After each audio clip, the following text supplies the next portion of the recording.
Okay, I'm extremely happy to welcome Professor Thomas Berger to one of our events. Sit down, there are still free seats, especially in the front. There's one here, so don't backbench it. Other seat here, so that, and there are plenty of chairs in the back as well. So we're extremely happy to co-sponsor this with the Social Science Council, so Research Council, which sponsors the Abe Fellowship. So if you want to say a word, Ozaki-san? Yes. Thank you very much. I would like to thank Robert Dujerik, Dr. Robert Dujerik. Oh, okay. Well, but Robert and ICAS staff members to for this opportunity to co-sponsor this lecture by Dr. Berger. And we SSRC, Social Science Research Council, is US-based originally, the organization that supports research in social science. But like in Japan, we operate Abe Fellowship Program with our Japanese partner, and we brought some materials about our programs. I'm sure that many of you may be are interested in the research grants and the fellowships. So please check out that materials back there, like on the table. And our fellow, 2011 fellow, Dr. Berger, is conducting his research project on the US and Japan and the alliance in comparison with other alliances right now. Thank you very much. Thank you very much. Just one thing, if you didn't get an email directly from us, you can give us your business card. Do we have the... It's up front. And outside is a box, and also if you want to contribute to our programs, we have our ballot box where you could put cash rather than ballots. We're not preparing for the election. So thanks again, Thomas, floor is yours for about 30 minutes. Thank you. All right, well, thank you. It's a pleasure and an honor for me to be here. Every one of these talks, I believe, has to begin with words of thanks and praise. It's a little bit of a prayer session, so I have to first give thanks and praise to both brothers Taku and Robert for inviting me. I am very pleased to be able to be here. Oh dear, the lights go out. All right. I have a little bit of conniptions. I don't usually like giving PowerPoint, but when I was last here, I saw a rather nice PowerPoint presentation with lots of pretty pictures, and so I guess I wound up with suffering a little bit of PowerPoint envy, and so I decided to go with that. But I'm going to extemporize a little bit from it. In any case, I'm here on an Abe Fellowship. Let me just say a couple of words about myself. I've actually been coming to Japan for a very long time, 26 years now.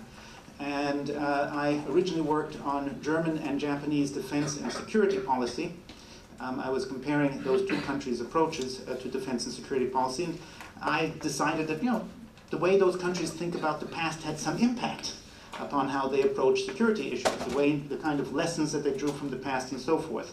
And then I became besieged with questions whenever I was talked about this subject. Well, you know, the Germans and Japanese, I argued that they both have cultures of anti-militarism, that is, they don't like to get involved in military affairs in the way that some other countries, which do not suffer those same hang-ups, do, countries like Britain or France, or let's just we say the United States, because of their particular approaches. But then people pointed out to me, the Japanese and the Germans have very different approaches to the past. The Japanese, that's the usual line, have no sense of history. They suffer from historical amnesia, is the common trope. And the Germans have apologized. And so, willy-nilly, I was pulled into a subject which kind of scared me. I didn't want to deal with history stuff. I didn't want to deal with historical consciousness because I had the feeling that that's not something that serious political scientists do. Serious political scientists, international relations scholars, deal with bombs and rockets, if they're security types, and they deal with money and trade, if they're political economy types. But as I continue to deal with Asia, and I continue to move on in my own career, increasingly friends of mine, including friends in my government, said, hey, you know, the US government, said, you know, you really should look at this a little bit more. This seems to matter in Asia for some reason. Could you please explain this to us? And I said, okay, I'll try. And I thought I could pull off a quick book. This was sometime in like 1998. And it took about 14 years before I finally got a book out. It came out called War, Guilt, and World Politics. I usually joke at this point, coming to a drugstore near you soon. But you don't have to go to the drugstore. Fortunately, we have somebody from Cambridge Press, to my surprise, who brought a couple of copies along. But I wound up dealing with this topic for a very long time. And I'm going to talk a little bit about it, and I also add in, partly because I'm here right now, thanks to the AB SSRC, dealing once again with my true love, amour propre, dealing with security issues and alliances. But of course, one of the big issues in that context is the emergence of territorial disputes. And once again, as I come to the field and talk to lots of people, both here in Japan and in other countries, I've been recently in China and Korea, history plays a big role. So I threw in territory into this issue. And I think, as somebody who's been working on international relations for a long time, there's a kind of problematique, or mondai teiki, as the Japanese might say. I mean, if you're working with bombs and rockets and political economy kind of approach to international relations, you should think that East Asia should be a fairly stable place. Despite all the talk about the increase in China's military power, the reality is that at this point in time, and for at least a little while, the balance of power, the military balance of power, is vastly in favor of the United States and its allies. It's a simple reality. If you want to talk about that, I'll be glad to get into that kind of discussion. Likewise, if you look at, believe that money makes the world go around, there's growing economic interdependence. The regimes in the region are strongly committed to economic growth, and that includes most of the regimes in the region, including China and South Korea, and certainly Japan. They are increasingly interdependent economically, and they really do seem to be interested in deepening that interdependence and getting rich together. Didn't Deng Xiaoping say to get rich is glorious? Nonetheless, what we see recently, have seen for a while, but it has actually increased intensity, is increasing acrimony over issues such as historical commemoration. These are some well-known pictures of Prime Minister Koizumi visiting the Yasukuni shrine, and the rather predictable reaction in the Chinese streets to this.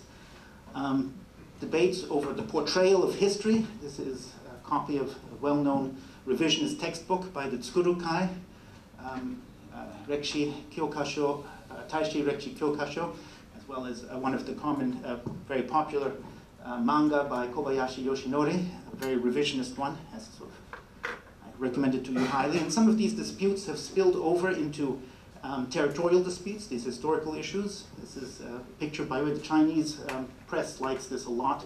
Two Japanese Coast Guards pushing in on a Chinese shipping trawler, 2010.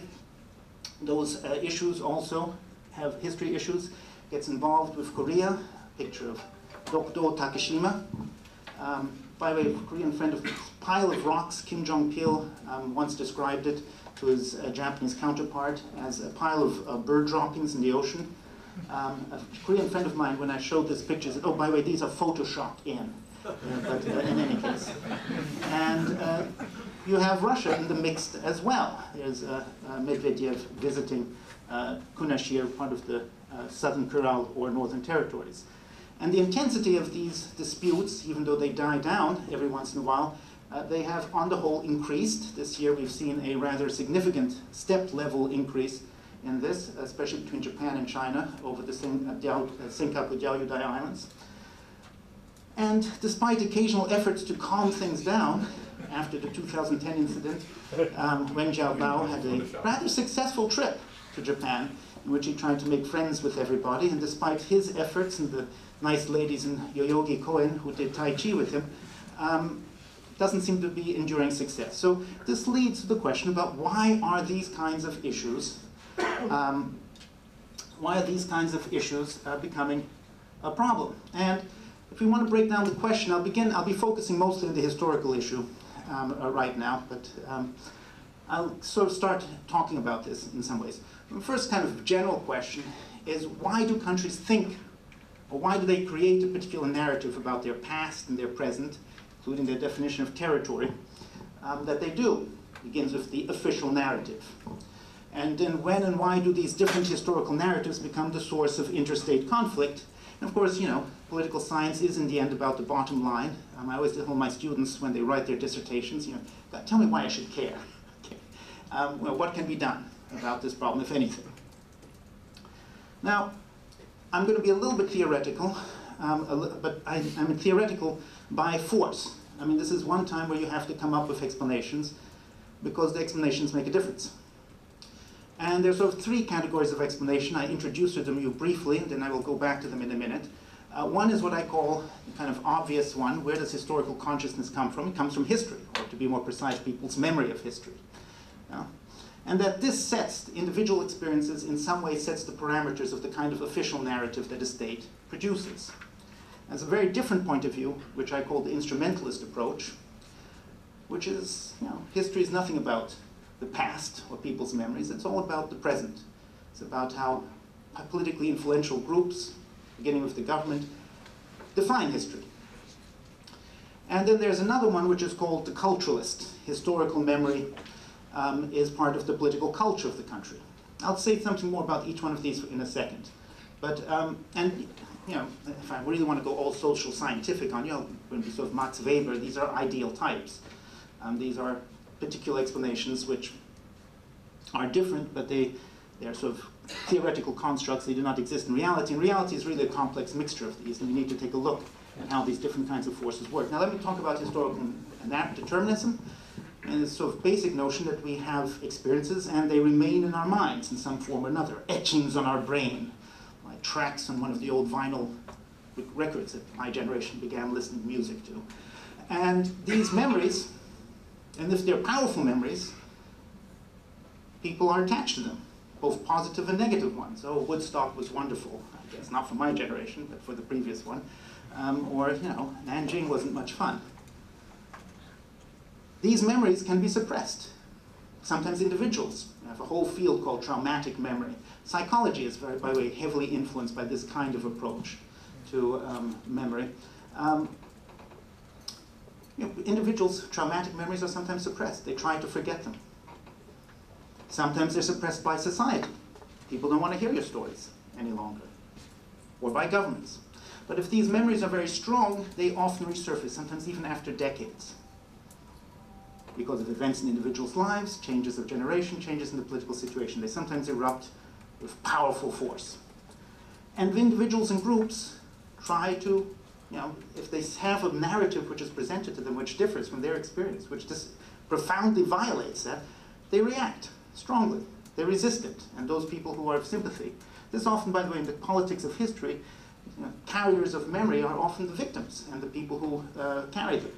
So here's a well-known picture of a former comfort woman holding up a picture of herself at the time of her liberation by US forces in the Pacific, or a Japanese atomic bomb survivor. And these people want to pass on their memory, and people who have sympathy with them carry them on. These are powerful figures who carry them on. And so historical memory has to be understood in these terms. There's a whole field of whole literature. Lots of historians are working on sort of the social history of the politics of memory, people like Franziska Serafim and others. Now, this particular approach, of course, memory isn't an official narrative, certainly isn't only about that. It is also, certainly political scientists say, memory is memory. I mean, people's memories are incomplete. They can be manipulated. They can be changed. You may have thought that was what you thought it was, but it isn't really. And now, comrade, we will re-educate you on this particular point. And elites have powerful mechanisms at their disposal. Control over literature, control over education, propaganda, and people can have very different kinds of memories. Why do they have that? Because the elites want to create a particular version of history that serves their interests, that can mobilize people for positive or for negative purposes, but ultimately purposes which serve the interests of themselves or of the state which they are trying to work on the behalf of. I guess George Orwell had the line, "He who controls the past controls the present and the future." And the balance of power then between politicians and interest groups is then what basically pushes the narrative. And people can change their minds very, very quickly. Sort of nice Nazi-era postcard looking at the uses of history. There are tons of this. Adolf Hitler sees them in the line of Hindenburg and Bismarck and Frederick the Great. We'll come to this again later on when we talk more about Asia. Now, the third one, and this. I don't want to go into too much detail, but there's a cultural understanding that regardless of what kind of memories that individuals have of the past, I mean, 1492, Columbus sailed the ocean blue.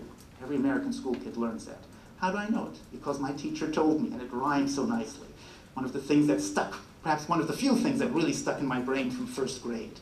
I mean, we are told much of what we know, or we think we know about the past, has been taught to us in one way or another. And it is taught to us in multiple ways. There are all kinds of mechanisms. Museums. This is the Yasukuni, a very conservative museum attached to Yasukuni. Hero, Jet Li's movie, Quentin Tarantino presents. Visual feast, historical nonsense. But it produces a particular narrative of Chinese history, beginning with the first emperor Qin Huangdi, which has important resonance for the past. It's a strong plea for Chinese unity. A play in Holland on the basis of the Diary of Anne Frank. And one of the slides, I had to cut lots of my slides, and I had a slide which included a flash dance mob from Seoul singing "Dok Do belongs to us, go go Dok Do." Very cute, but in any case, I'll spare that to you. Check it out on the internet. You'll laugh yourself silly if you're not familiar with this already. And each generation, and this is important, right? Each generation passes on a version of that history to the next generation. And the way you understand your present is partly shaped by the way you understand what's going on. I mean, right now, I was in part of a panel in 1991. We were talking about what's the effect of the defeat in the Gulf, in 1992, the effect of defeat in the Gulf War on Iraqi politics. And one of the only panelists, so we were comparing it to, what happened in Germany, what happened in Japan, what happened in Argentina, the legitimated the government, and we had Nazli Shukri, a professor who was Egyptian, said, no, that's not the way the Arabs are going to understand it. They're going to understand that even though we lost, this is part of the whole history of how Arabs stand up to defeat to the West. And this is a noble defeat, and that's how the regime is going to spin it. That works in the culture, the political culture of much of the Arab world. That kind of narrative works. So if you want to understand how people view even events around them, as well as events in the past, you can understand their particular cultural background.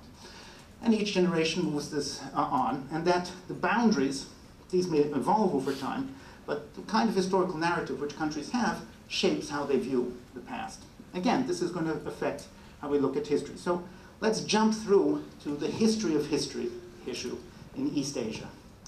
And I would say, because it's worth tracing it to see how did we get there? How did we get here, right, from where we began? And I think some of the dynamics become more clearly focused when we go over the long durée. Robert has been telling me to hurry up, so I'm going to be very disciplined. I'm going to sort of frog march you through this, and we can talk a ton about this later on. But I'll break it up for you into 5 periods. I'll talk about an initial period, an initial settlement of historical issues, especially the issues of World War II and the imperial past. The issues which are at stake nowadays are really sort of contemporary political issues, so they can stretch back further. In a period of 1951 to 1982, where you basically had successful Japanese damage control of historical issues in Asia. You managed to take it largely off the diplomatic agenda. There was a kind of equilibrium that was created. Then in 1982, the history issue, as we're now familiar, erupted and sort of periodically disturbed the equilibrium. And then from 1992 to 2002, we had an interesting period after the Cold War of attempted reconciliation, apology diplomacy. And I'm feeling sarcastic. I call it the era of "ah-so-sorry" diplomacy. But I think that's actually treating it too lightly. And really, since 2002, we've been in something of a deadlock over history, and the issue has been becoming more difficult. Let me say a little bit about each one of these. Period 1. We had an initial effort on the Allied powers, especially on the part of the United States, to change Japan's understanding of its past. A number of different vehicles that we used. We had the instruments of the state firmly in our hands. The most famous one, of course, is the International Military Tribunal in the Far East, the Tokyo War Crimes Tribunal, in which we tried to establish a particular historical understanding of Japan.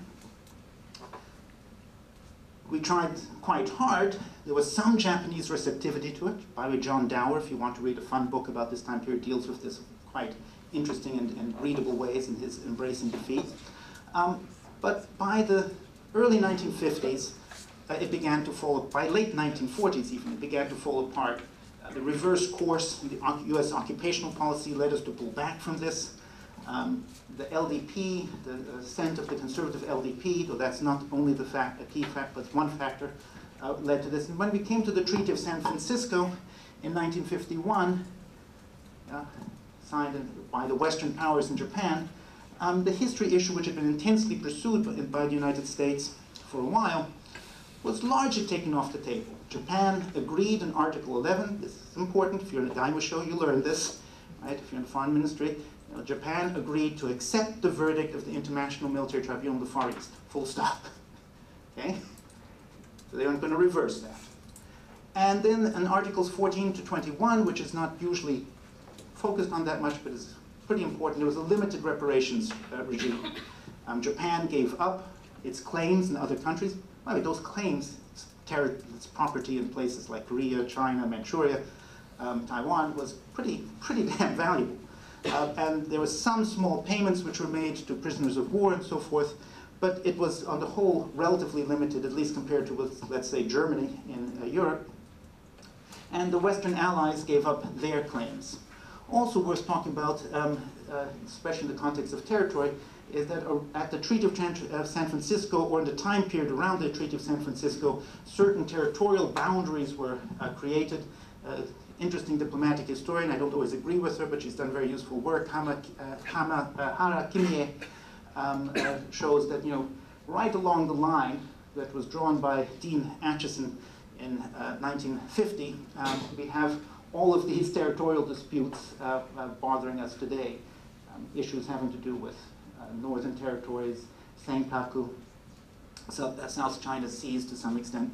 And if you want to talk about that, I'll be glad to chat about that more. Now, other countries, Asian countries, had not signed this, and some countries, especially Taiwan, the nationalists in Korea and nationalists in Taiwan and in South Korea wanted to push more on these issues, especially in terms of getting compensation.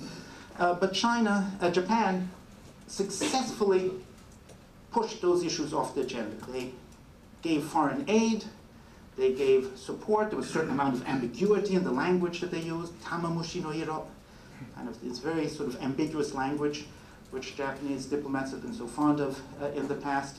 And they successfully normalized relations with just about everyone except North Korea. Now, this wasn't easy in some places. Korean politics, 1965, the normalization treaty was kind of rough. Politics in Korea has been described as the politics of the vortex, but the vortex spun a bit faster in '65 because of this issue. Things were rather more orderly in Beijing in comparison. So Zhou Enlai toasting Tanaka Kakue in '72, Fukuda, Prime Minister Fukuda meeting with Deng Xiaoping in '78. And you create an equilibrium. Now why did we have, and the history issue got taken off the table by some Japanese conservatives, for example, Okazaki Hisahiko, who I have a great deal of respect for. He always goes back and says, this history issue is all nonsense, because, right after the war, it disappeared for a long time, right? So why did the history issue become relatively quiet? And I would say the instrumental factors, the kind of factors that an instrumentalist would point to, dominated in this time period. Yeah? For different reasons, countries like Korea and the Republic of Korea and Taiwan tried to push on the Japanese, but without any US support on this issue, they had limited ability. This disrupted, by the way, Japanese-Korean efforts at normalization for a decade. I mean, this really pulled apart. And these two countries should have been cooperating much earlier, should have normalized their relationship much earlier, but the history issue over and over again. There was too many anecdotes. Stop, control yourself. Ichido hanasu to kirigana. You can't get an academic to talk about this without, beginning to run into logorrhea. But in any case, they didn't have that much leverage. And China, which had more leverage, chose for strategic reasons not to pursue this issue, both before normalization, because they were trying to reach out to Japan and trying to pull it out of the Western camp, partly because they also saw themselves as competing with Taiwan for Japanese support. And then after normalization, because they saw Japan as a useful ally against the Soviet Union. So you had all of these countries had, for one reason or another, because of lack of international leverage or because of strategic reasons, chose not to push the issue harder. And also, I mean, they also had a capacity, this is going to become an important point again, they were all authoritarian states, including very much so Korea and Taiwan at this point in time. And the state was able to suppress dissenting voices. Nice anecdote which Da Qingyang, historian, Chinese-American historian from China who works in the United States, has of two Chinese people who had come from Nanjing, his hometown, went to one of the early Japanese trade fairs, and he saw a huge picture of, big Japanese flag hanging. They almost sort of fell back, because the shock was so much to see a Japanese flag again. And no further reaction. You don't bring this up. And you understood that that was not something, whatever your personal experiences may have been, not something that you pick up on. Now also, I mean, I won't dwell too much on this. The left in Japan chose for its reasons to focus heavily on Japanese victimization, as opposed to Japan as a victimizer. They were in part encouraged to do this by China. And Japanese conservatives were not really interested in pursuing the issue of senso sekinin, question of war responsibility as it had been defined in the early post-Cold War, early post-World War II period. Now, the issue resurfaced and was something of a shock to the Japanese government in 1982. So in any case, for this combination, but primarily for instrumental reasons, you saw the history issue, the successful management of the history issue into the 1980s. In 1982, you had a controversy, reported plans to change the guidelines for Japanese textbooks by the Ministry of Education, and there was discussion about changing the language. So for example, instead of invading northern China, Shinyaku, you would talk about advancing into northern China, Shinshutsu, and this kind of language was reported, and then you had kind of strikes and demonstrations, not strikes, but demonstrations in Korea, first Korea, and then it was picked up on in China as well. And big surprise, actually, to the Japanese government at the time, the Nakasone government. And the Ministry of Education then issued new guidelines saying, we're not going to do this, this was all misreported, the Asahi newspaper is irresponsible for reporting it this way, they got the story wrong. And in future, when we write these textbooks, part of the guidelines should include showing show consideration for neighboring countries.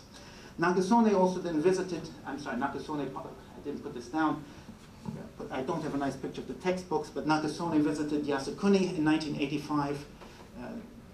It was understood already that Yasukuni had become more sensitive because the shrine, which is a private entity, had enshrined the 10 Class A war criminals in the lists of the spirits which are venerated at the shrine. This had been done by the shrine. And so after that, it became taboo or became controversial if a Japanese prime minister visited. By the way, there's also lots of evidence which suggested that the emperor no longer visited Yasukuni since that particular decision. Again, you had a big uproar, both in China and in South Korea.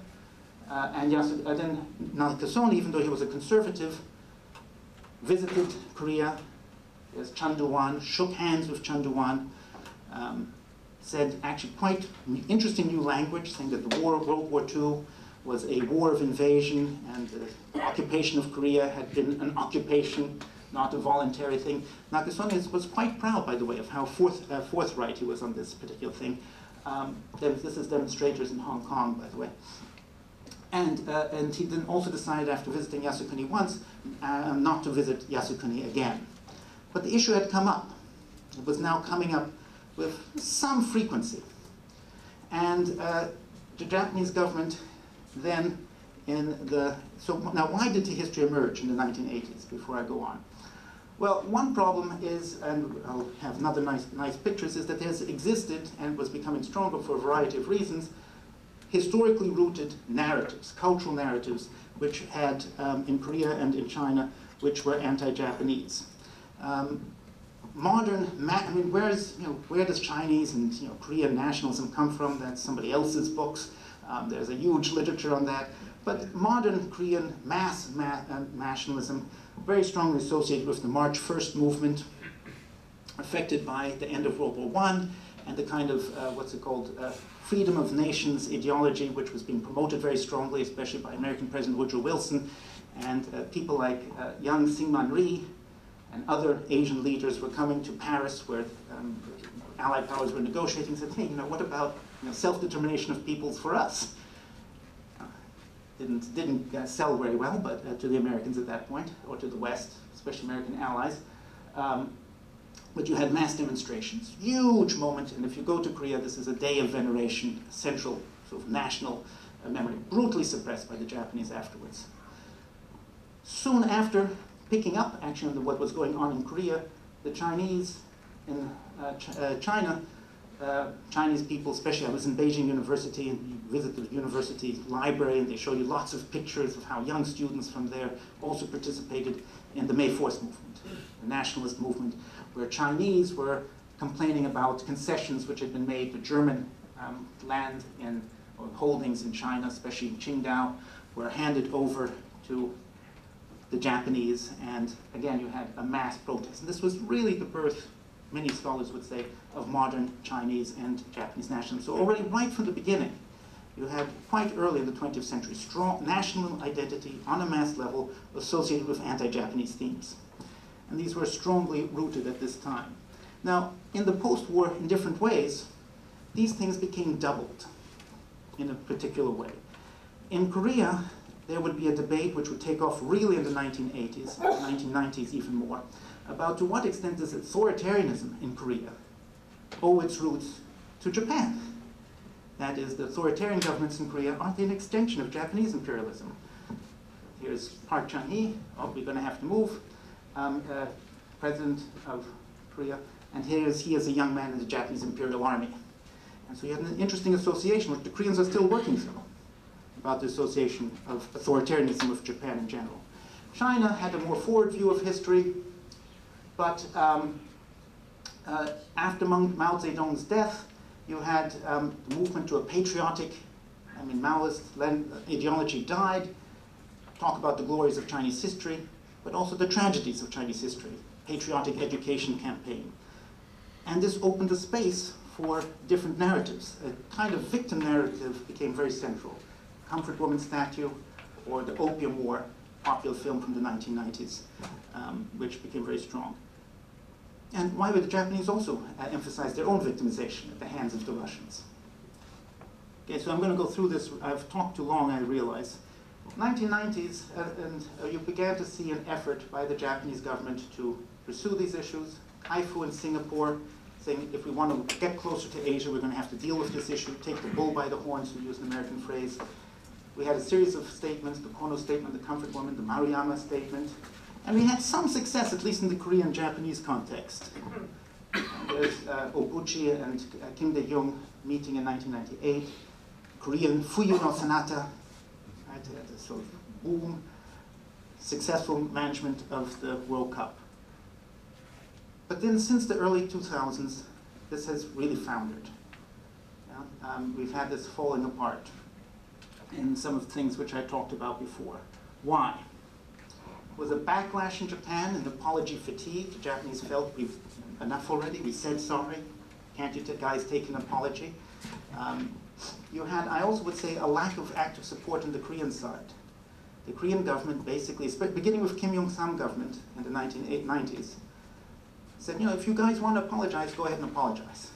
But don't involve us in it. And this was probably a bad decision on the Korean government side, because it left this process basically hanging in the air. Lack of essential interest in the Chinese government's part in doing this. And as you had these national sentiments increasing, you had politicians taking advantage of it. Let me just quickly run through one particular part, and governments are less able to handle it. China's leadership is weaker than it used to be. Mao Zedong or Deng Xiaoping could strongly exercise control. Big Mao, pretty big Deng, smaller Jiang Zemin, Hu Jintao. And it's in slight exaggeration, but the Chinese leadership is weakening. And that means that their ability, especially when there are differences within the regime, to manage things is difficult. You have aggressively patriotic sentiments, which sometimes the government uses. This is a nice slide. This is a saying which must have been sanctioned by somebody in the Chinese government. This has a poetic thing, but it's kind of scary. Even if the whole of China is covered with tombs, we must kill all Japanese. Even if no grass grows in China, we must recover Diaoyudo. Right? So you have these powerful sentiments, which the government allowed, but very quickly, these sentiments sometimes prove hard to control. Just like in the May 4th movement, these can take on anti-government tones. So here's an old man in Beijing. No medical insurance, no social security, yet the Diaoyu Islands must ever be in your heart. Even if the government does not take care of the elderly, we should recover the Diaoyu Islands. No property rights, no human rights, but our nation contends for the sovereign rights of the Diaoyu Islands. Can't buy a home, can't build a tomb, but we contest every inch of the ground of the Japanese. Okay, time to turn off the revolt. China's government has problems. The Japanese government has also lost some control.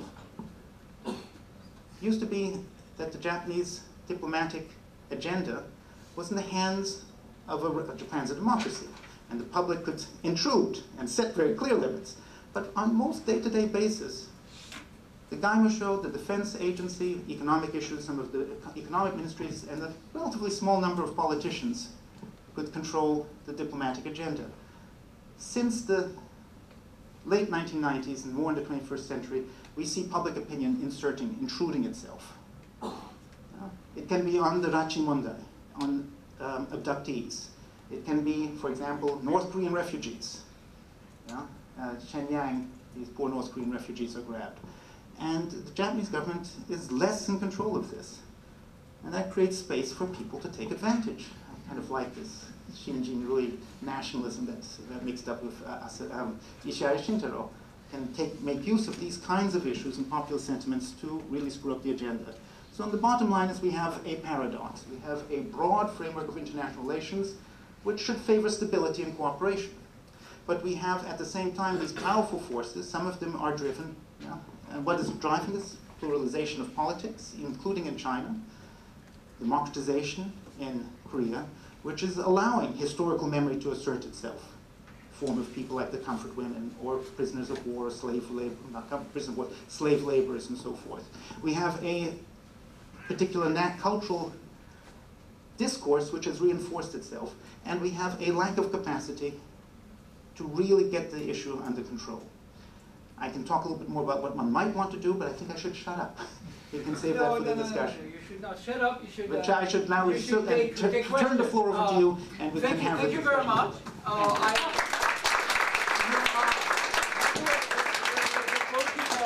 Is here available for sale at what's the reasonable price? I forget. We've got. Oh, this is kind of the U.S. price. 3,000 yen. 3,000 yen. So it's a steal at 3,000 yen. Here it is. So I know you're going to generate lots of questions. I always promise our honored speakers that we have a very dynamic audience, which is why we emphasize the Q&A side, unlike Japanese university. So speak up, show that you're worthy of TUJ, and we'll ask the most intelligent and provocative questions on earth. So, okay, if you can introduce yourself, if possible. So my name is Freeman. I'm a retired professor from Chuo University. And I have just one important question. What are we going to do about this problem? Oh, okay, well, thank you. By the way, we expect more than one question, sure. So you don't have 52 minutes to answer. Look, I mean, this is a question we'll come back to again and again, okay? But in terms of the history, and by the way, I mean, there are a number of different things, but beginning with, and I can talk more about some of the problems that this creates for diplomacy in other ways. But in terms of the history, there's sort of two general strategies countries have. They can continue to try to do damage control, which is not a bad idea. And what I mean by damage control is just try to take the issue off of the agenda. That is, try to agree not to get upset about these things. To make that work, you need at least two conditions. You need to have concrete interests, right, on both sides to take the issue off the table. Switch your mic. No, all right. Yeah, right. Okay, and I did it my way. All right. Okay. And I mean, we can. You need to have both sides agree to take the issue off the agenda. You can't have. You can't just do this unilaterally. And the other thing is you have to have a capacity. I think that there is an interest in China and in Korea to try to control these issues. I think especially when you have political tensions in either of those countries, it becomes very difficult. So with China, we have had a history that we can expand on this a little bit more. But let's begin with one that's pretty well documented. In 1985, when Nakasone visited Yasukuni Shrine, right? The Hu Yaobang was a senior Chinese leader, sent a message to Nakasone saying, this is really screwing up Japanese-Korean, Japanese-Chinese, Sino-Japanese relations. Can you please stop doing this? And in the context of the Cold War, while China was not nearly as important for Japan economically then as it is now, but Japan was very interested in China as an important ally against the Soviet Union, and Nakasone said, yeah, you're right. And when he was pushed by the Izokai and conservative, that is the what's it called, the Association for War-Bereaved Families, were sort of pro-supporters of going to Yasukuni. He had one of my favorite quotes, which he said, we should not, yes, I do not believe the honored ancestors would not want us to do anything against the national interest. It was a wonderful combination of realpolitik and theology. And he stopped. So you need to have that capacity. You have to have an interest on both sides and the capacity. Problem is that the capacity may be weaker, especially when you have fights, where one leader may be using this or one faction may use this against another. And there's an old Japanese phrase which probably was originally Chinese, but now also fits in China. What's it called? Aikoku yuzai, muzai, excuse me. It's never wrong to be patriotic. Yeah? And so people, whether they're in government or on the grassroots level, just like that old gentleman who was holding up that sign, right? I'm patriotic. I'm criticizing the government, though. You use it. Yeah? Ai Weiwei. So we should thank the Japanese for giving us the Senkaku Value issue. We can demonstrate in Beijing now.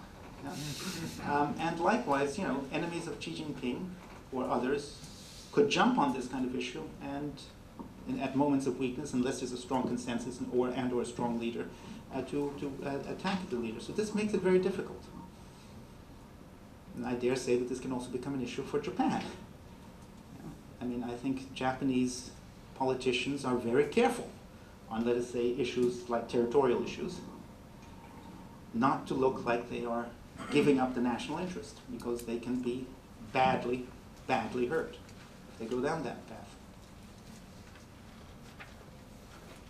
Yes, can you invent that? Oh, there's another strategy, but that's reconciliation. That's you trying to change things. But that's more ambitious. Somebody else can ask me. So any other questions? Thank you for your speech. I'm Michimi Muranushi.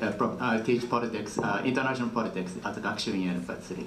My question is, to what extent do you think that history or the image or memory of history is an independent variable?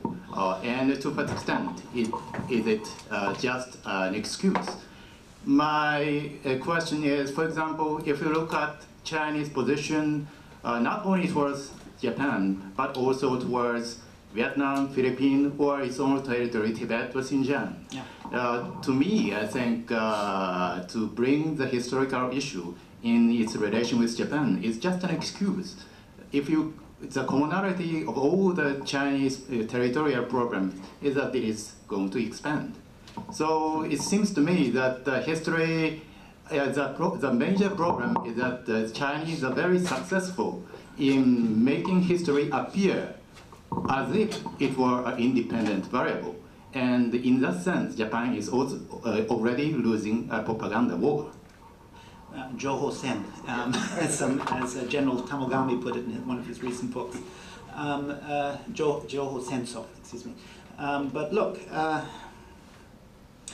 there is certainly different political systems have different kinds of susceptibilities to these kinds of things.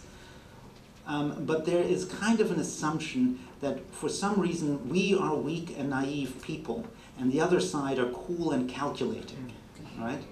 And that sort of denies, I think, a kind of common feature of political reality. Sometimes when somebody wants to say, I'm a realist, what's your position on history? I say I'm a historical realist.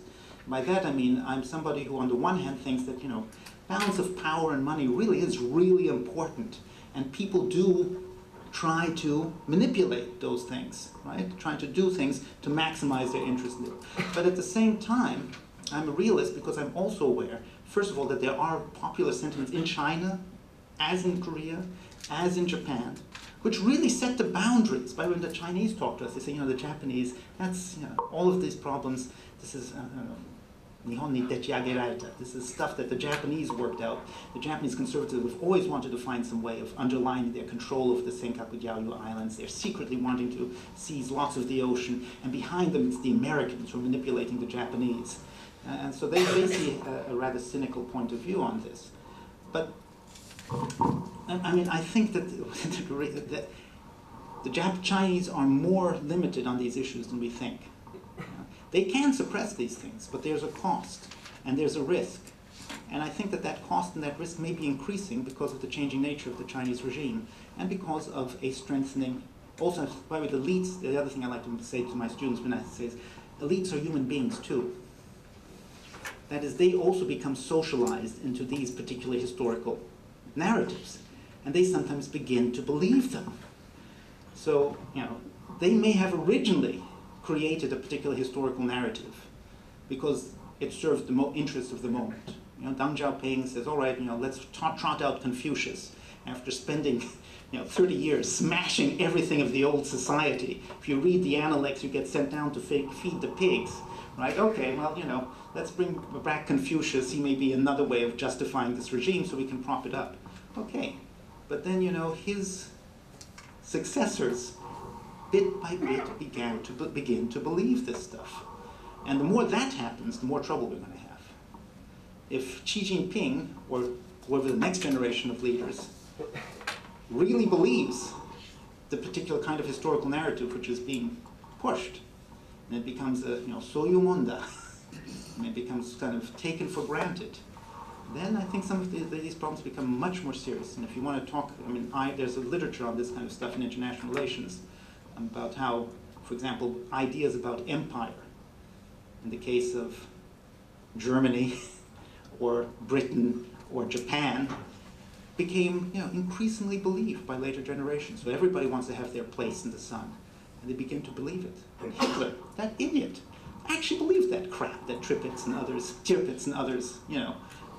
produced. So there's some dangerous kind of examples, not from history problems, but in terms of the way in which ideas can begin to affect and beliefs can begin to affect even elites and even cynical elites in authoritarian systems, which make us very careful about this. Tag, and then Simon in the back. The fascinating presentation. One thing you didn't mention in your presentation, although I see from this cartoon and from the remarks in the answer to the previous question, is the whole view of the Chinese view of the United States in this whole equation. Right. China does not view Japan as a fully sovereign country, and it bears remembering that right after the DPJ took over in July of 2009. September 2009, Ozawa Ichiro led a delegation of top Japanese business and political leaders to Beijing, which created an outbreak, essentially of hysteria in Washington. Washington then proceeded effectively to, castrate Hatoyama, and Washington has blood on its hands with the fall of the Hatoyama government. So China is there, what I'm asking, is there, China's right. Is there, of course, is there a chance that China is deliberately provoking the Senkaku issue in order to demonstrate to Japan that the United States will actually not come to Japan's defense, and to force Japan to consider the implications of it being a protectorate of the United States? This cartoon that you put up, it bears directly to what I'm asking. Well, first of all, we don't know what's going on inside of Zhongnanhai. We don't know, what the senior Chinese leaderships really thinks. Now, actually, I kind of suspected what they really think is, how do I beat the next guy, right? How do I consolidate my power? So they don't really have maybe as well thought out a strategy as we tend to think. But let me just add, if that was their strategy, really screwed up, okay? Because what's happening is the opposite. I mean, The opposite. yeah, I mean, the Japanese are drawing closer to the United States. Well, wait until this, wait until a military provocation is actually provoked and see what Washington does. You know, the Chinese are very careful. Well, look, first of all, we're not going to be able to test this for a few years. And I spent a lot of time working on this, and I'm kind of, I sort of go into my bombs and rockets mode. But as one of my good Japanese friends, senior military guys, says, the Chinese, sort of raise their fist, right? Senkaku, when nobody's looking, put it down. Because the Chinese do not have the capacity right now. They probably do not have the capacity to deal with the Japanese alone in terms of naval and air capacity. If the U.S. gets involved, it's a catastrophe. Now, it's a catastrophe for us and the Japanese. It's even worse for the Chinese. And what the Chinese approach, I think, is profoundly counterproductive right now for long-term interests. I was talking with Ezra Vogel, and he's just written this wonderful book on Deng Xiaoping, and he's written this book for the Chinese. Right. He wants the Chinese to go back to Comrade Deng, learn from Comrade Deng. That is, speak softly, carry a big stick, but don't wave it around and just calm down. And I think he's probably right. So I think the Chinese have screwed it up. Now, in terms of the U.S. coming to Japanese, the U.S. is not going to fight to the death for the Senkakus, but the way it's going to get framed in the United States is, are we willing? It's going to be put in the Munich analogy context. In terms of right? If we give in to the Chinese on these kinds of issues, or if we push our allies to give in on these kinds of issues, what's going to happen is, first of all, we're going to have a crisis. The U.S. has got even if you like, a triple alliance dilemma. On one hand, we want to engage China. On the other hand, we're hedging against it. Dilemma number 2. On the one hand, we want to, reassure the Japanese, because if we do not have a strategy in East Asia, a military strategy, without Japan. And this is another story. As China goes up, there's this view that Japan's value goes down. Well, Japan's value in some ways may be going up as China goes down. And so we have to reassure the Japanese, but at the same time, we don't want the Japanese to become overly provocative. Do not do what Ishihara Shintaro wanted to do, build a hotel or a lighthouse or station SDF troops on the Senkaku Islands, because you're going to create a crisis. And that's why Obama, and before him Panetta, when they met with their Japanese counterparts, said, don't provoke the Chinese. Okay? But if we push came to shove, and especially if it looked like the Chinese started it, the U.S. is going to start getting in on this, because we think that if we don't, we're going to lose the Japanese, and it's going to encourage the Chinese to become more aggressive elsewhere. And it's Munich analogy all over. So I think I mean, Ron Doar, I think, was talking about some of this, and he and I fundamentally disagree on this. But my reading of the way the U.S. strategic elite understands from our lessons of history, you got to go I actually gave a talk at the National Defense Boyd Daigaku, the lessons we drew from our history, which would lead us to act. But what does the Chinese elite believe? That's the question. Well, the Chinese elite believe, and it's becoming more and more clear, and Gil Rosman's written about this, and among others, and he's been looking at this. I mean, they think that we're the big guy behind them, right behind the Japanese provocation. Wait, it really? seems to be. Are they that stupid? Well, I don't know. I don't know. There's certainly lots of people who are saying that in China. They may say it, but do they really think so? Some do. And if they keep on saying it, then it begins, people begin to persuade themselves into this. We sometimes persuade ourselves to do remarkable things because of the particular narratives that we carry around in our heads. But I'm not going to get more political than that.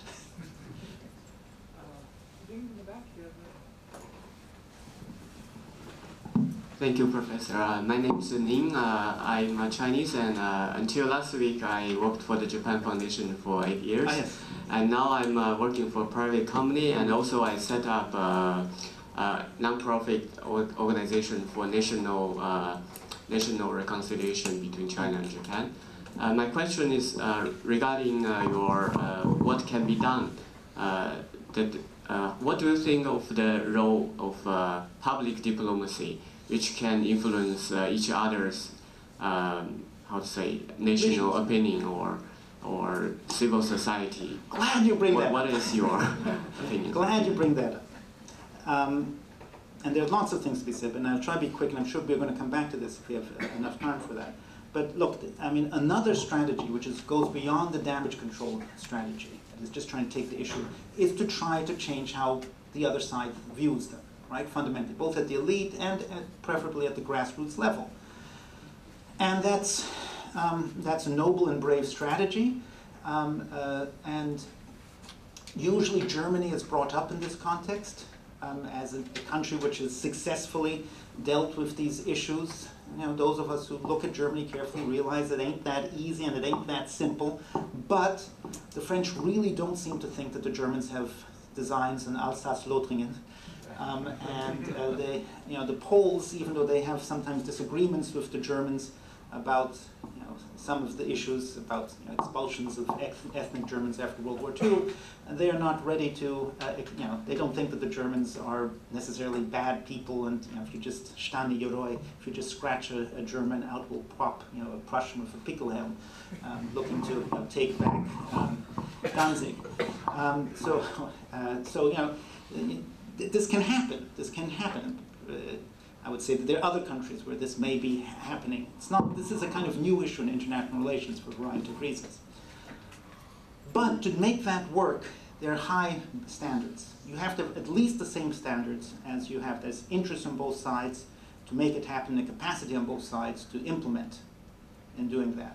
Okay? And then beyond that, you need to actually begin to change the culture. That's one of the reasons I mentioned the culture. And to do that, you need to do more than just meet on the, you know, the functional equivalent of the White House lawn and shake hands, right? Like the Arabs and the Israelis, Arafat did. You've got to begin to change each side's official narratives, and that means you have to change various policies.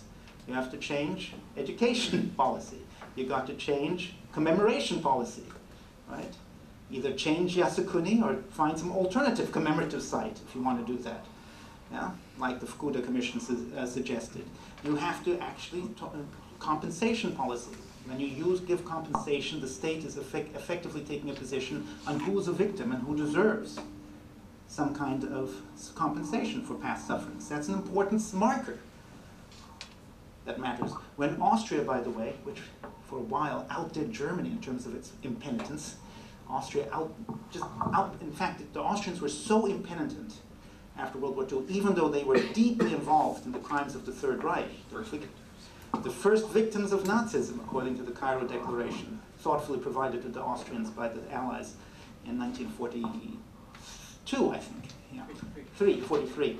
So in any case, you know, and one of the Israeli, after the 52 Luxembourg Agreement between Israel and Germany about compensation, the Israeli Prime Minister at the time visited Austria, and they talked about, you know, this, and the Austrians said, you know, we are both such victims of Nazism, boy did we have it bad. And by the end, the Israelis said, maybe we should be paying you compensation. And then the Austrians completely, and quite, I mean, it wasn't easy for them, but, you know, within the space of less than 10 years, between 1991 and 2000, they shifted their position completely. Became almost as penitent as the Germans. Extraordinary.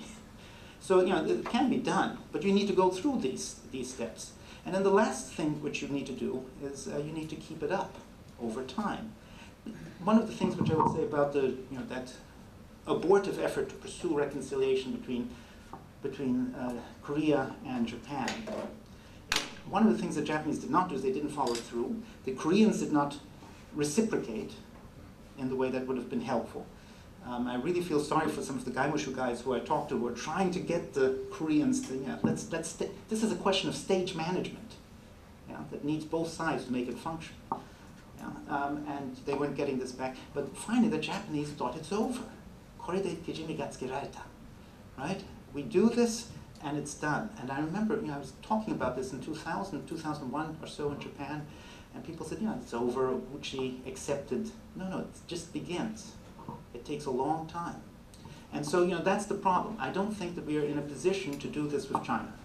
I don't think the interest or the readiness or the capacity is really there. There are too many national interests which are clashing on concrete levels. I think it's sad, because I think, you know, if you, and I'm just talking as a realist, that is, somebody who deals with these from a realist point of view, if I were going to sort of give in to my moral inner self, And I say, oh God, there are bad things. And if there are any surviving victims, it would be so nice to do something. And the Chinese certainly deserve as much an apology as anyone else. But I don't think that's very realistic. With Korea, I'd like to think that if there was a capacity on the Korean side, that we could go back to the sort of abortive steps towards reconciliation.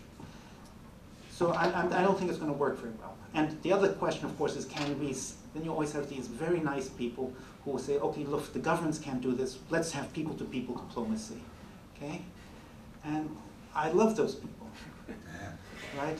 But it winds up being these small meetings or relatively small meetings of these well-meaning people. They sit down and they share gyoza and soba or sushi, and they say how wonderful each other's food is, and gee, come over and visit me in Kobe, and I'd love to come and visit, Hanzhou.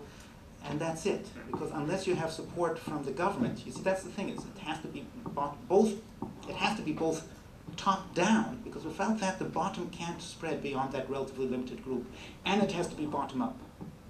That is, unless it affects the grassroots level, unless you actually begin to instill a different understanding of each other's peoples and of history, it's going to be weak, it's going to fall apart.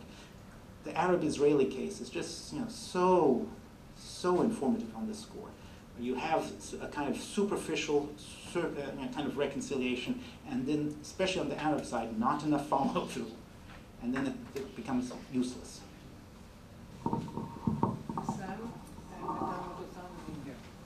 Sam Jameson, Yogi Research.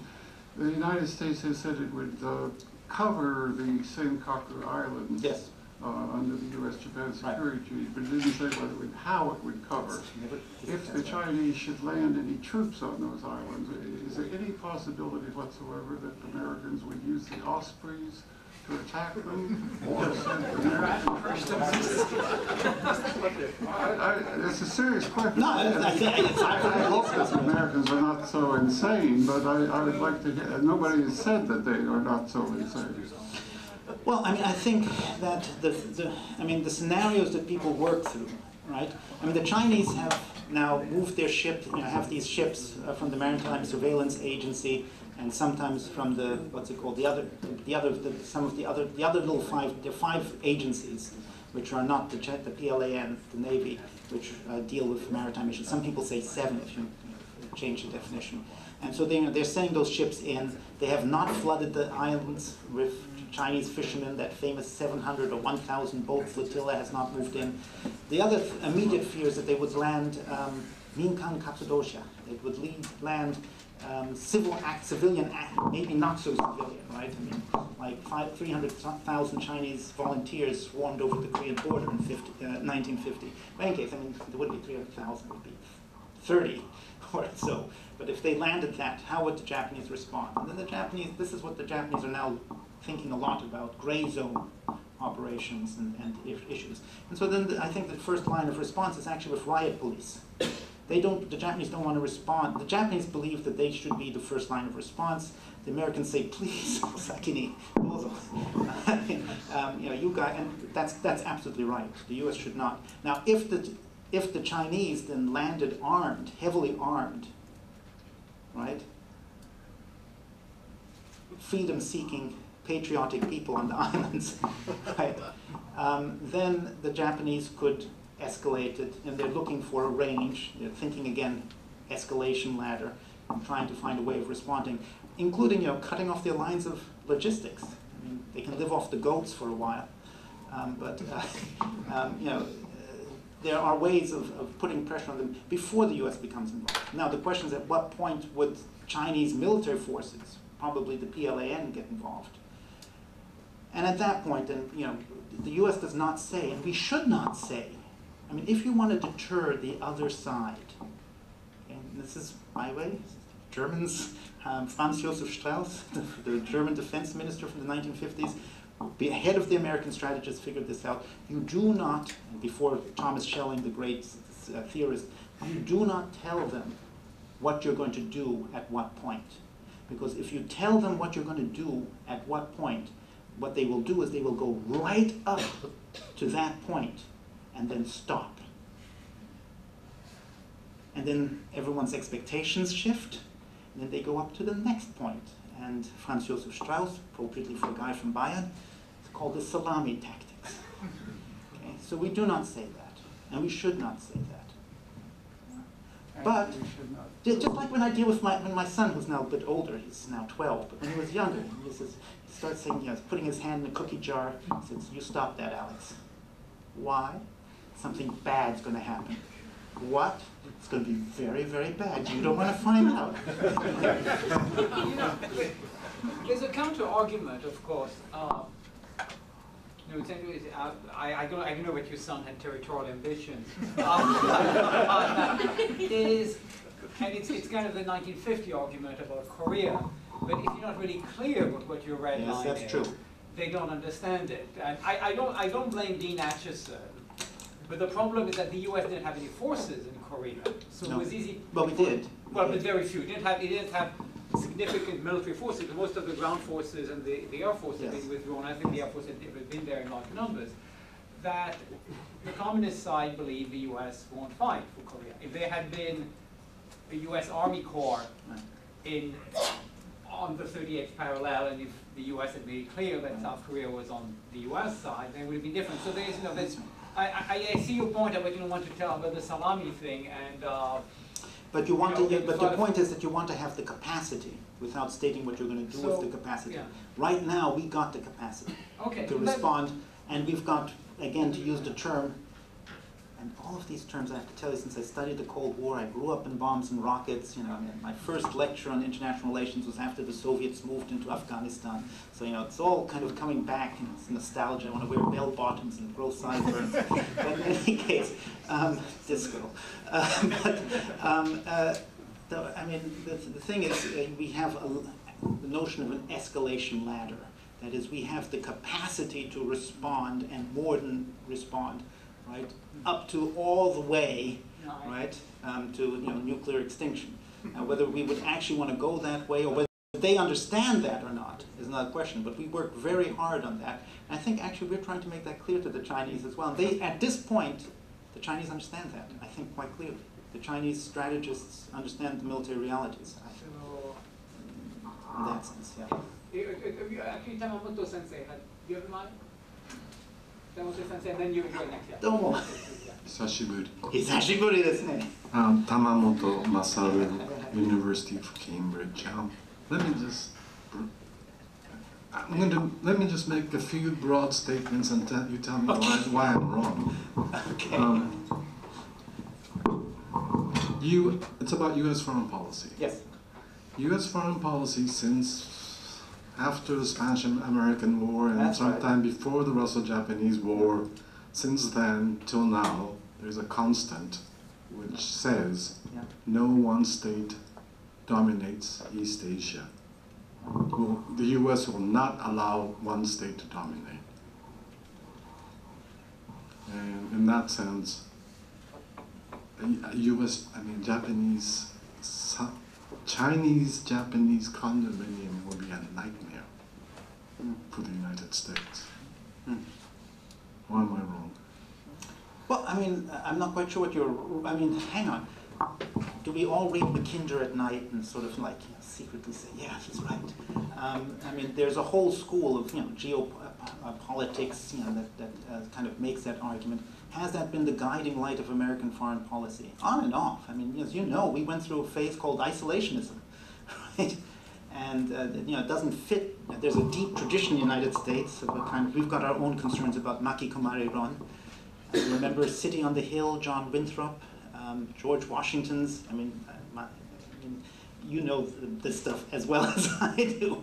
But Tamamoto-san and I know each other for a long time, and he's as urbane and cosmopolitan, well-educated person as I know. But there's a strong American anti-entanglement, Washington's farewell address, tradition in America. And we sometimes give in to that. I think the lessons that the U.S.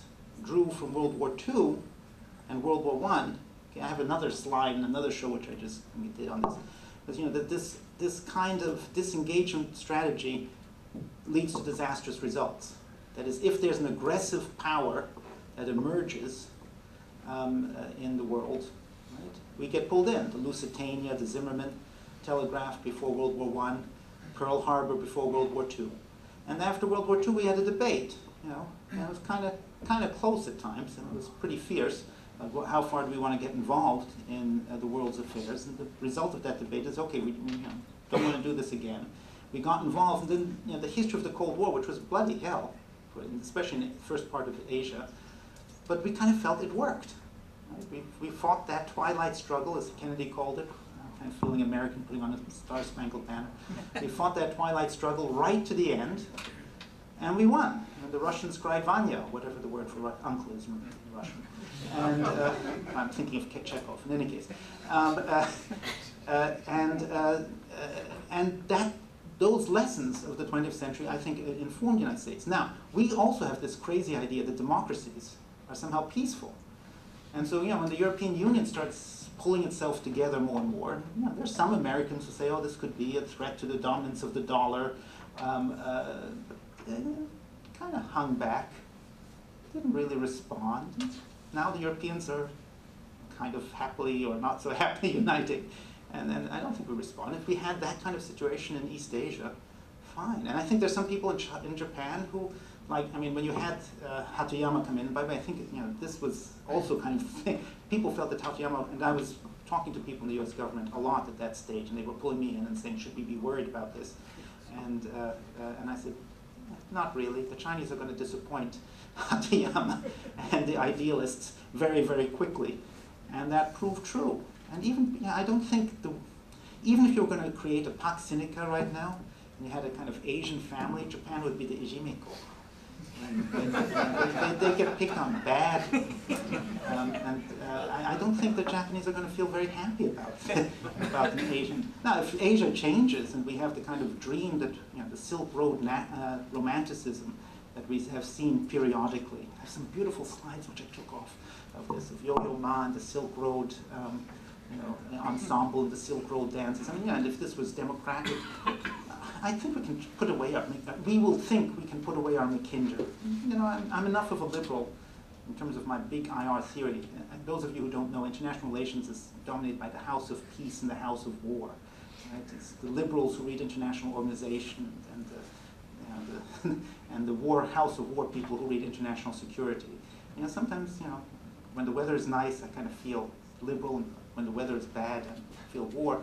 But you know, this is all kind of aside. I don't think this isn't realistic at this stage in time. And if it came up, and we had a democratic China and Japan, or reasonably happy China and Japan, what's the U.S. going to do? We're going to reoccupy Japan. I mean, if the Japanese want to kick us out of their bases, you know, we're going to come.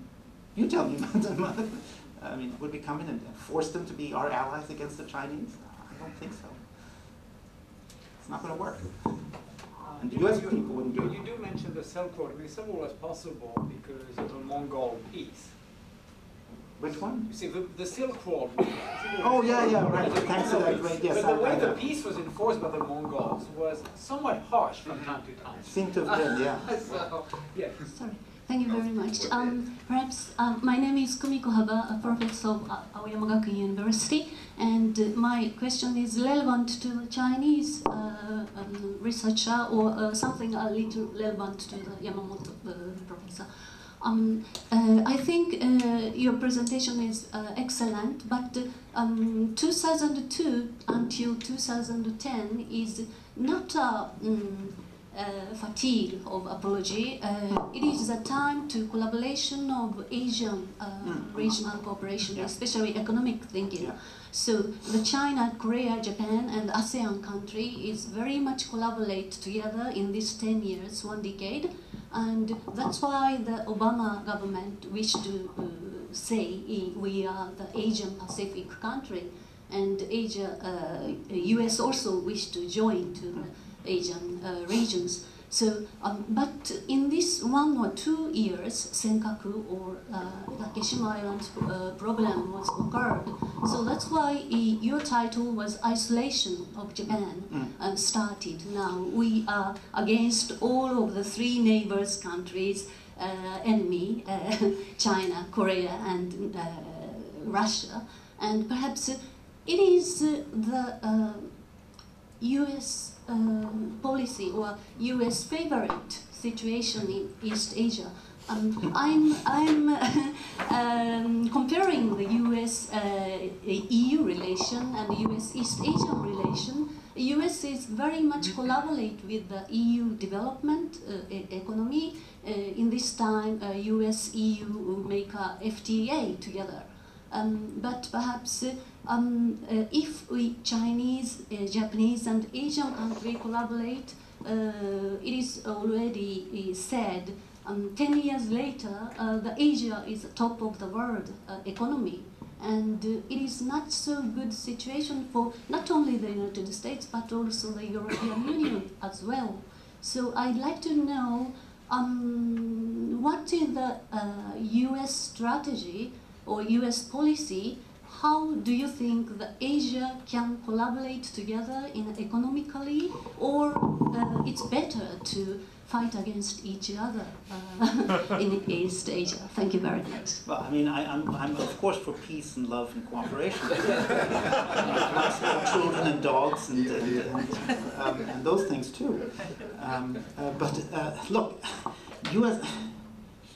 So let's expand on the U.S. strategy. It's worth talking about because, especially for the, okay, now there are Americans with their different views of America. I mean, one of my colleagues was a man named Howard Zinn, the original Zinn, as he was called, and he had an extraordinarily negative view of American foreign policy and history, and one which is shared by many Americans. And there are things which I think are bad about the United States and about American history, lots of them. But in terms of how Americans see themselves, they kind of view something along the lines of what we're talking about. We wanted to create a city on the hill, a more perfect and pure society based on these principles, however poorly implemented in the beginning. It's a project, the American dream, and we're pursuing it still, and vote for Obama, right? And then for a long time it was very much focused on the United States. We don't want to get involved in the impure world, right, of European and great power politics. And then we found this is our narrative. I don't really think our narrative works that well. And if you talk to our neighbors in Mexico, they might have a different view of it. But okay, we tried to stay out of power politics and great power politics, and we found ourselves dragged in repeatedly. And the phrase that American policymakers use, and Madeleine Albright said it, we wind up becoming, whether we like it or not, koka w koka, an indispensable nation. And and people in the U.S. government will also tell you, there are lots of people in Asia and in the Middle East, and some people in Europe who sometimes would just like the Americans to go, beat up, just get out of here, okay? And then they wind up changing their minds. We had a big bust up with some of our friends in Europe over the Iraq War, and you know what? And okay. The axis of appeasement is, and for a while we were eating, what was it, freedom dogs and freedom fries, and so on. But the French decided they need us after all. The Germans seem to want some kind of strategic relationship with us. Okay? They want to send troops to Iraq, no, not Dhaka, but or even to Libya, a little more controversial. But they want, they see that relationship. In Asia, by the way, in the Middle East too. There are lots of countries who we don't agree with at all, but who don't want us out of the region at all, and in Asia even more so. The Filipinos told us to be it, okay? With a little help from Mount Pinatubo. Right, 1992, they gave us the boot, our biggest bases in Asia, except for Japan, the Clark Airfield and Subic Bay. And guess what? They want us back badly. Now, we actually wind up just with the territorial issue. We wind up, okay guys, we'll come back, but we're not going to back you up on every crazy scheme you guys want. So the Filipinos seem to have overreacted, and I think they started to pick more of a fight with the Chinese on those shoals, Scarborough shoals, than was necessary. We wound up in sort of an unfortunate situation there. But still, I don't think most of our allies, and certainly not the Japanese who I'm talking to, or the Koreans, despite that whole wave of the Koreans have a difficult historical relationship with the United States too. Kaft Katsura, right? Nogunri. But they don't want us out of there either. Now, if Asia got together and said, beat it, I honestly think, and there might be some people in America who say, no, we should hang on, geostrategic types, and they may have some positions in the US government, but in the end, that's not going to win elections. And you may have noticed, we're a democracy. And most Americans want to go back and try to fix Social Security, and healthcare costs are a little high, and there's another nice, and if you guys have problems, there's a nice Saxon prince who said, "Ihr dürft euer Mist alleine machen." You can, wallow in your own crap if that's, and that my mother's in that line, by the way.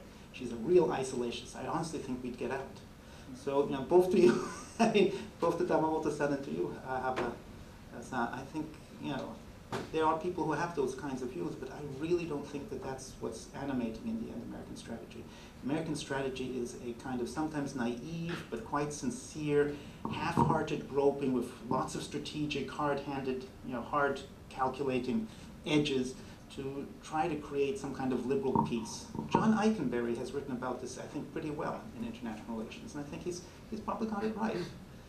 That doesn't mean we don't do bad things, and that I'm 100% behind American foreign strategy. I'm not even sure that American history fit that image all that well. But I think that's actually what most folks in the American policy community, one way or another, think. Yeah, so your mother's an isolationist, but your son is an imperialist. That's right. His name is Alex Arjun, which is, if you know, two real warlike names. I guess names became destiny for him. You have yeah. Getting back to the earlier stuff about how a historical narrative is created, a lot of the media images we're seeing coming out of China of the protests and things like that seem to be of the younger generation, I guess. And I always find that a little bit counterintuitive, because you think of younger generations as being more historically removed and I guess more stereotypically more open-minded. Is that a media bias that we're seeing so many young people on this, like your first slide as well? Okay. Is there something to that? Okay, we'll put a few questions together, yeah, and should then take you'll notes. finalize the answer. So Right. you have the next one. There's one person who raised their hand. Okay, that's going to be your last question. Oh, and Ira. Okay, so two more last. So the short and brief, and then he'll answer the ones he wants to answer. Yeah, Siegfried Dietl, freelancer from Germany. What you told us now in your speech was the reason, what the motive was between the conflict is more nationalism, and a kind of a public-driven nationalism, mostly in China. But how is this related to a kind of a power policy, more a rational power policy of China to get the power number one in Asia? Not a kind of a national thinking only, a kind of a reason we have to be the number one power in East Asia. Yeah, good. Short. Briefly is a sort of way. I don't think you approached the economical aspect of particularly the Senkaku Island. Oh, okay. It all boils down to natural resources. Okay, yeah. Okay. Got it. And Ira, the last word? The slide should say U.S. fears of security entanglement, military entanglement. And I mean, I realize you're a guns guy, but there's an economic side to it. But yeah. We have seen no U.S. fears of economic entanglement. We've seen the U.S. making major efforts for the last 50 years, or certainly the last 20 years, to entangle itself and to the maximum degree possibly economically. So how does that balance off the warships in the picture? I mean, I think, let me just sort of answer so these things in 5 reverse. So to the answer beginning all of the questions. economic. Okay, I'll try to reconstruct this cycle. Look, I mean, for us, obviously, Asia is a gigantic economic opportunity.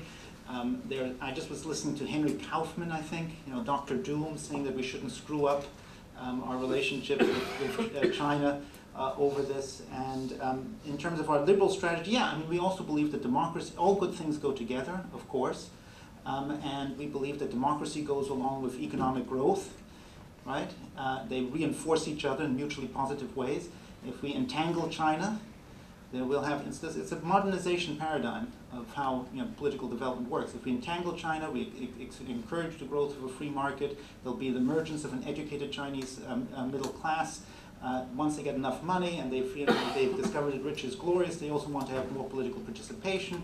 Just like we saw in South Korea in the 1980s and Taiwan in a different way, we're going to see those folks begin to agitate, maybe with beginning on issues like environmental protection and consumer protection, and then we're going to have a full-fledged, peaceful French Revolution, and everything's going to go together, and we're going to at the same time get rich and glorious with them. So I mean, I think that's an important part of the story, and that's part of our strategy, and that's part of the sort of liberalism that I think animates American politics and fits in with concrete American interests. Yeah, so I mean, beyond that, I mean, it's a big part of the story, huge part of the story. I'm not an expert on it, but thank you for mentioning it. In terms of the Senkaku Islands, we all the time have this narrative, also with the Spratly Paracel Islands, about the huge economic resources. I think that that to some extent is there, but two things. First of all, there are ways of exploiting those resources without dealing with the sovereignty issue. The sovereignty issue is getting in the way of exploiting those resources. Beginning with fishing. Fishing resources are important, by the way. One of the big issues is dealing with fishermen, and as one of my friends said, fishermen, two of my friends, one Korean, one Japanese, said, and fishermen are wild, right? Untamed. So these guys, and there's a lot of sympathy, by the way, for the fishermen in certain parts of the Chinese government, and Japanese government as well. But I mean, there are ways, there are fishing agreements, there's possible joint development, there are lots of ways of dealing with it. Another thing, even, now just hang on, if you want to talk about, right, from a macroeconomic point of view, suppose all of those resources were controlled by one country, say China, and suppose they only sold it to Chinese consumers, okay? What would happen from a macroeconomic point of view? The Chinese would buy less oil and gas from Russia, Middle East, and Africa. The oil markets are fungible. The price drops, and consumers in Japan, Korea, and elsewhere will benefit. So really, the people who benefit from it is, and use economics language, rents. Okay, the companies who exploit it, and the politicians and governmental entities. I don't think, while there is a superficial link between, and it's concrete, and people seize onto it because it seems to be a concrete reason to fight for it. This is really not a reason to fight over it. And then it's not a reason to fight over even the Spratly Paracel. There's much less around Senkaku. There's virtually nothing except fish around the Jiaoyu Islands, Takeshima Dokdo Takeshima. So I don't think that works. And if you looked at the cases, I think it really is, unfortunately, a story of nationalist passions which are stirring these things up. Now, Siegfried, one word, what was it that you were saying? How is it related to a rational power policy? Oh, the Chinese great nation. I don't think, look, nobody, the Chinese honestly seem, they're great. I'm going to be in a conference again on Hangzhou in 2 weeks.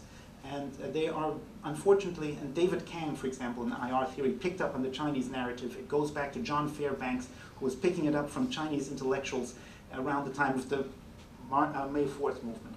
The Chinese have this vision of history where there was this big, benign, benevolent Confucian China. Think Mulan, okay, with different kind of music. And this big benevolent China had good relations with everyone except the occasional nasty barbarians, the Japanese Wako and the Shanyu Asiatic barbarians, and even they could be tamed. This is the natural order in East Asia. And Asia grew prosperous and healthy and strong and wonderful under Chinese tutelage. And other Asian countries know it. And if we could just get those damn Westerners, and especially Americans, out of the Asian picture, we can recreate it. China is basically, we want to all get prosperous together. Right? Right. And the Americans are, in some ways, getting in the way. And we have to stand up to the Americans, and we've got to stand up to those guys. And all of this is an American plot. They want to pull apart, the Senkakus. They want to pull apart the maritime resources. They want to encourage bad elements in other countries to stand up to China. And we have to show that we're not going to put up with this. And you know what? Maybe we're just signaling our intent now. But when I was last there, I was just listening to some Chinese economists showing me these straight line projections of economic growth, and I almost felt like bursting out into song like in cabaret. Tomorrow belongs to me. And so we're going to be so powerful that everyone's going to bow down and accept us. And okay. Now, what was the last question? The first question, yeah, yours was, oh, young people. Yeah, young people. Why does Chinese young people sound reasonable? Look, it's partly because this is cultural. I mean, there's a kind of notion that memory, and this is especially if you buy into the historical memory, the historical determinist point of view, that memory is like a radioactive thing. It's got a natural half-life. And if it dies, you know, bit by bit, it's going to drop off and then disappear.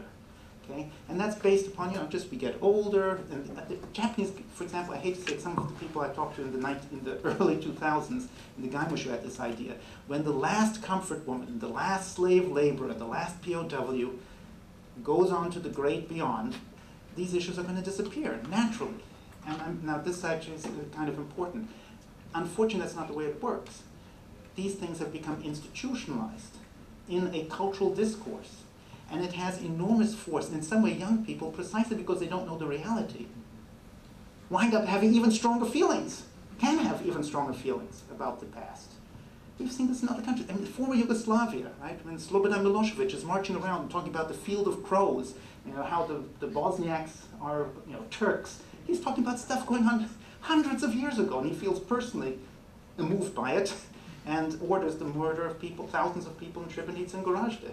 The notion that these memory things can sort of naturally disappear is wrong. And the other thing which I have to say, this is important on the comfort women issue, and when I talk to my Korean friends about this, and when I talk to my Japanese friends, in some ways the comfort women are actually, when the last one of them dies, it's a loss of an opportunity. While you can still do something for them, if this can be managed by the Korean and Japanese governments and the comfort women themselves, then you have a chance to have you have a real symbolic opportunity to do something. When they're gone, that opportunity is gone. So, you know, I really do hope that something is done on this. But as for the basic memory about the memory, it's youth is as foolish as age. Okay. Thank you very much. I think it covered almost everything and more than everything. So we are sorry to have forced you to cut short your presentation, but we want to emphasize dialogue. I think there are so many good points. I want to point out when you talked about the U.S. Foreign policy and American views of the United States. I emphasized this I was lecturing a group of Chinese scholars, that the U.S. is much more ideological than China, and that America's idea of itself and of its role in the world is much more messianic than anything I think that has ever existed in China, unless perhaps under Mao Zedong. But because the scholars I was talking to were too young to have benefited from Mao Zedong thought. So thanks again. The book is here for sale. If you wish to contribute to our programs, if you can show where our ballot box is. Here it is, that's our money box is here. Once we got, I think, a 354 yen or something like this. So, but we hope we'll get at least 355. And also do give us your business cards so we can put you directly on the list. And again, thank you so much, Thomas, for taking the time. And we'd like to thank the Social Science Research Council and Ozaki-san, thanks to whom we have Professor Berger, because he is an Abe Fellow thanks to the generosity of your center. So without you, we wouldn't be here. So thank you again.